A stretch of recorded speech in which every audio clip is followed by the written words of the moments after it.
Ensonga za Robert Kyagulanyi Ssentamu okwate kubo n'agenda erira n'akyalira amalalo ge yali president w'eggwanga ly'e Uganda omukulu amanyikirwa nga Dr.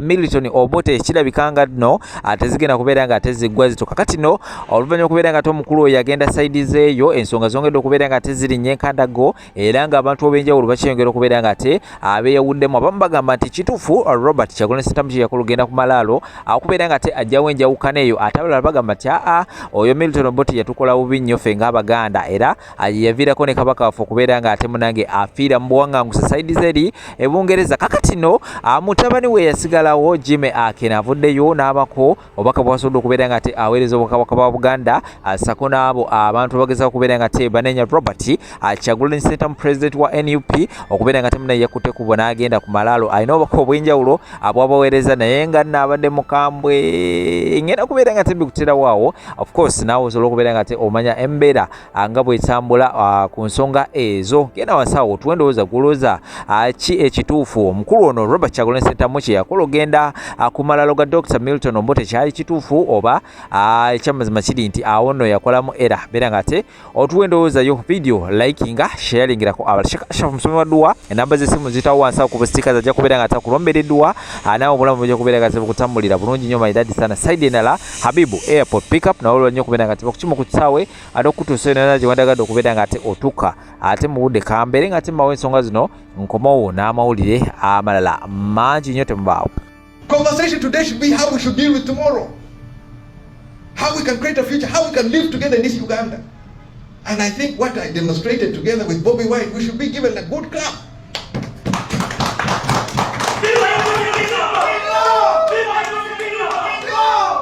We should be able to live in Uganda even if we have different political ideologies. But I've seen many comments in different areas, social media and the like. So I think it's important that I also pronounce myself on this.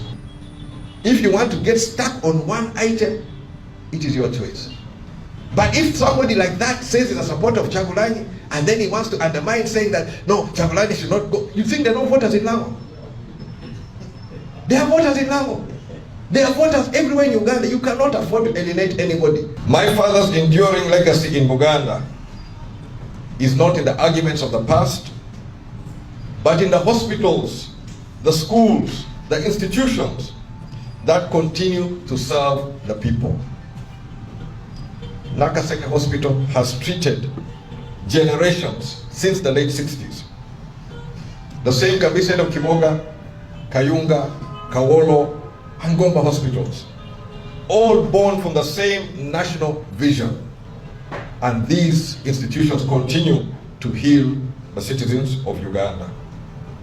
In education too, the expansion that began under the Uganda People's Congress opened doors for millions of Ugandans to learn, to work, and to build a future. The UPC believed, and I still believe, that every life of every citizen is as precious as the privilege. Our duty is to those whose names we may never know, who have no one to advocate for them, but who as citizens of Uganda deserve a decent standard of living in dignity and with opportunities. That to me is the true meaning of nationhood. Not the quarrels of yesterday, but in the quiet daily work of making life better for every citizen of Uganda. In 1980, Uganda once again stood at crossroads. The general election then offered our nation a chance to recover from years of turmoil that had scarred every family and community and every institution which served this country. My late father, Dr. Milton Obote, returned to Uganda at the end of May of 1980, barely 6 months to a general election. If you translate that to today's timetable, that is like entering the country at the end of June and being ready to prepare for election in January. All these stories we hear about Obote manipulated, Obote was not on the ground to manipulate. Obote came to Uganda 6 months to the elections. Any politician who you have not seen on the ground for the last 2 years and is contesting an election, you know that is a joker. The ones who are serious have been on the ground. But Obote came 6 months to an election, but is being accused up to tomorrow. There was no time to manipulate the system. It's not about Mengo. It's all about its people. It's not about Obote. It's all about the Langese. Mutuula mu offices zammwe eyo ne mutusalirawo nti ono tumuboole. Ekituufu abeera agwanidde okuboola. Newe mwakisalirawo. Buganda nga yalinga z'okutumala ffenna okwetaayizaamu. Nga tewaaliwo bwetaavu kutandulula bigere kuva mu regioni okugenda mu regioni endala okunoomya. Ku mulembe guno muwulira obubenje bwa bbaasi buli lunaku ku Gulu Highway. Mulowooza baani ababufiiramu? Babeera ba sayidi eri abadde ewaabwe n'aba sayidi eno abagenda okusuubula ewaabwe. Meaning nti waliwo essaawa eno bridge ennene etugatte eteewalika. Nga bridge eyo yeetaaga kuzimbibwa etereezebwe. Teyeetaagisa kusimamu luwonko. Lunaku lumu nali erire eyo mwaka gwali gwa 2019. Nina mukwano gwange bamuyita Morris. Bwe yamala okuggalawo bizinensi y'akawungeezi ne tutuulamu tunyumyemu ng'ab'emikwano. Nayagala nnyo okumanya abantu mu kitundu kino batulowooleza ki. Nga nkwata Morris nga mmuze ebbali mubuuza abantu beena Abaganda batulengera batya. Wallahi nga munyiivu ne neewuunya nze yafuuka atya mukwano gwange oyo omunyiivu eri Abaganda ne mmubuuza lwaki. N'angamba Dr. Apollo Milton Obote yatumma enkulaakulana ng'omukulembeze ava mu kitundu kyaffe n'agireeta eyo ewammwe. Naye Obote oluvannyuma lw'okufa Abaganda ne mumuteerako embwa ng'omusika era ne mumugaana okuyita ku ttaka lyammwe nti omulambo gwe mugenda kugwokya. Mu bufunze nga yakkiriza nti Obote bye yatukolera teyabikolera waabwe. Nga yeebuuza lwaki twamuyisanga ekyonziira. Nali siyinza kwennyonnyolako nnyo na kumubuulira nsonga lwaki kubanga still nali waabwe, naye namunnyonnyolako ekitono kye nasobola okumunnyonnyola. Wabula kye nazuula, omuntu yenna bw'abeera asobezza abala kisembyeyo kumukolebwako, ye tajjukira bwe yakola ki, bwe yakusobya. Nga ku sayidi yaffe bwe tugamba nti abaffe tebasobya ne babanga be bakusobezza, oyina kweyanza bweyanza.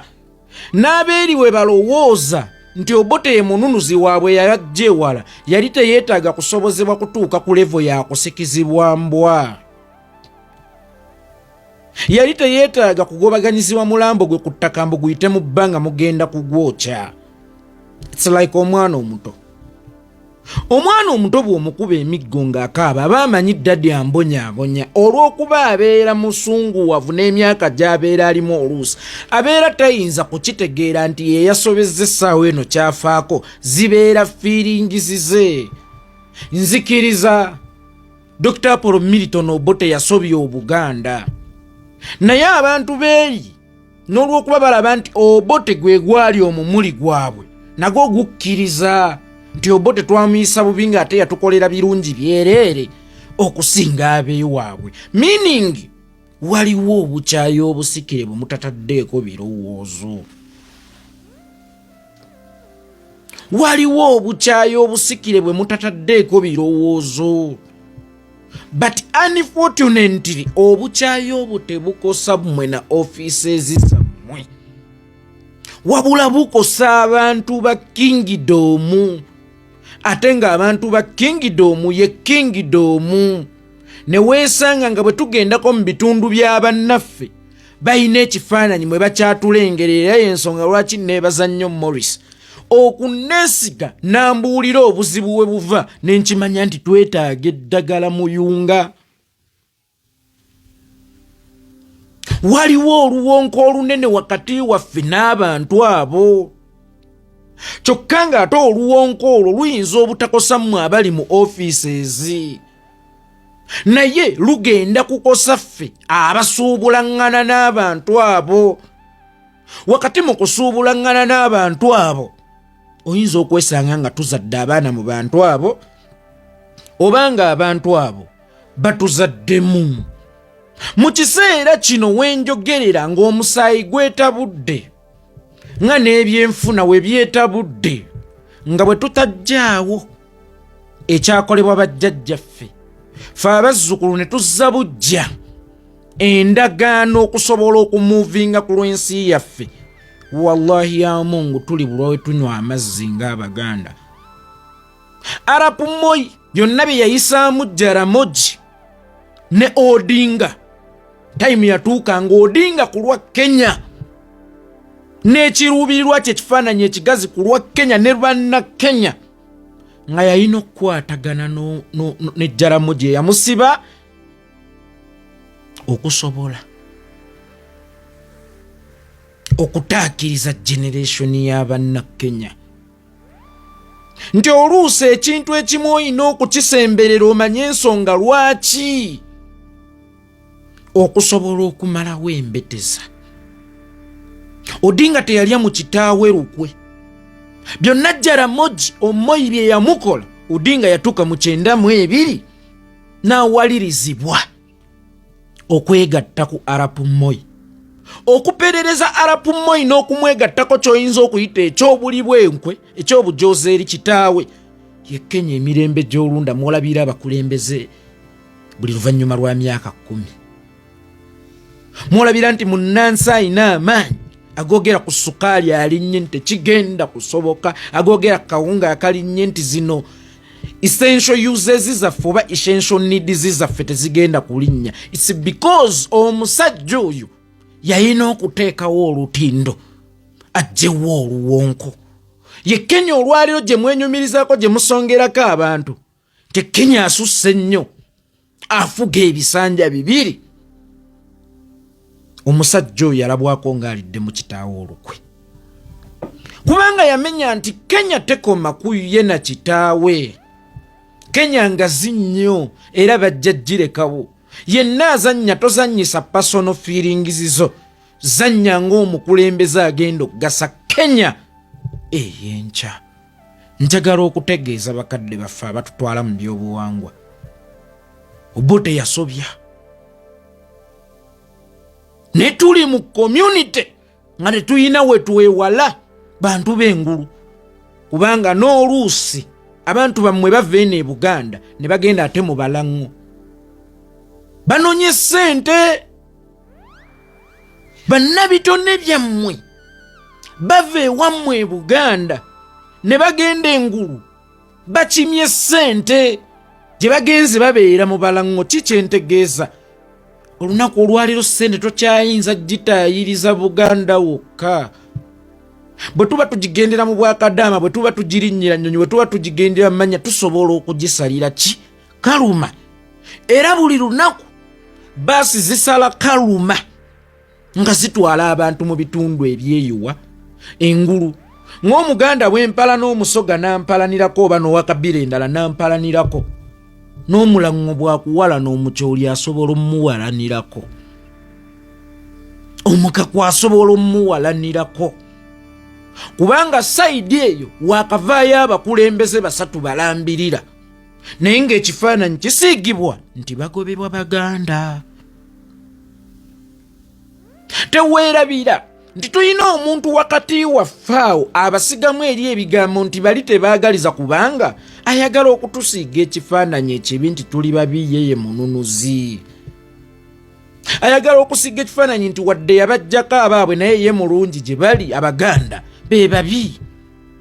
Nze mbadde nsaba tuleete ekimotoka ekizikiriza omuliro, tuzikize omuliro oguli wakati w'Abaganda n'Abalaŋŋo kubanga mwe mukiraba nti kiri wakati wa famire y'Obote ne Mmengo ne kiri wakati w'Abaganda n'Abalaŋŋo. Mwene ensi mutakyasobola kunoonyeza liziki ewaffe yokka oba osanga mu budde buli tebwali bwetaafu bwa muganda kuva waabwe Gomba kugenda Akokolo kunoonya mpiya. Tewali bwetaafu bwa muganda kuva waabwe Butambala kugenda Lira okugenda okunoonya. Naye weesanga ng'ensi mwe tuwangaalira Buganda tekyatumala kulya na kussa, nga tulina okwekoppa ekyokulya n'omukka ogw'okussa. Bwe njogera omukka ogw'okussa ssente, kubanga ennaku zino tussiza ssente. Tewakyali kussa kwa bwerera, atalina ssente omusawo akuyitako n'ofa. Kakati bwe tugenda eyo okunoonya omukka n'ekyokulya ekitaaliwo luli, musooke mutu understanding nti waliwo oluwonko olwasimibwa olwetaaga okuzimbako bridge ennene. Regardless tusobole okumuvinga. Omuganda gamba nti gaayise tegayoolwawo. Ensobi eyakolera Dr. Milton Obote yatulekera emiranga, era tetugenda kugivaamu gy'emiranga kubanga yafuuka statement. Ekikolwa kye kyafuuka statement. Obwo bulumi tetugenda bukola ki? Kubuvaamu, naye tubuyigiramu ki? Kyekisinga obukulu mu kiseera kino kukaabira omuteesa si kye kigenda okubeera ekikulu, naye ekisinga okubeera ekikulu mu byonna ffe embeera tugiyigamu ki? Sebatta Fred yakola oluyimba n'agamba, abeesunga lwendigwa kale nno mwesunga ekiribeerawo baluyita ggwanga mujje. Era mwenna mbasindika mugende munoonye oluyimba lwe bayita ggwanga mujje oluli mu lulimi lwammwe Oluganda. Mugenda kumanya Bobi Wine kye yabadde ategeeza nti waliwo eky'okuggyibwawo ekyateekebwawo bajjajjaffe ffe okusobola okutambula. Waliwo ekyateekebwawo oba oluwonko olunene olwetaaga okuzimbako bridge. Sebatta Fred teepu eyo yafuluma 92 bagiyitanga ggwanga mujje. Ebintu bino yabikoonako. Yagamba waba waliwo ensobi ezaakolebwa abaatusookawo, ab'omulembe guno tukyuseemu. Naye n'osanga Omuganda erira nga bamuliko bamukuba olw'okubaawo waliwo ekibuze ng'alina okusongebwamu Muganda ate nga tebamweguya. Mwe mutuula mu ofiisi zammwe ezo naye temumanyi baana baffe bafudde mob justice mu bitundu by'eyengulu ne bakwekengera bwekengeze. Azironga azi gwe kikomeko,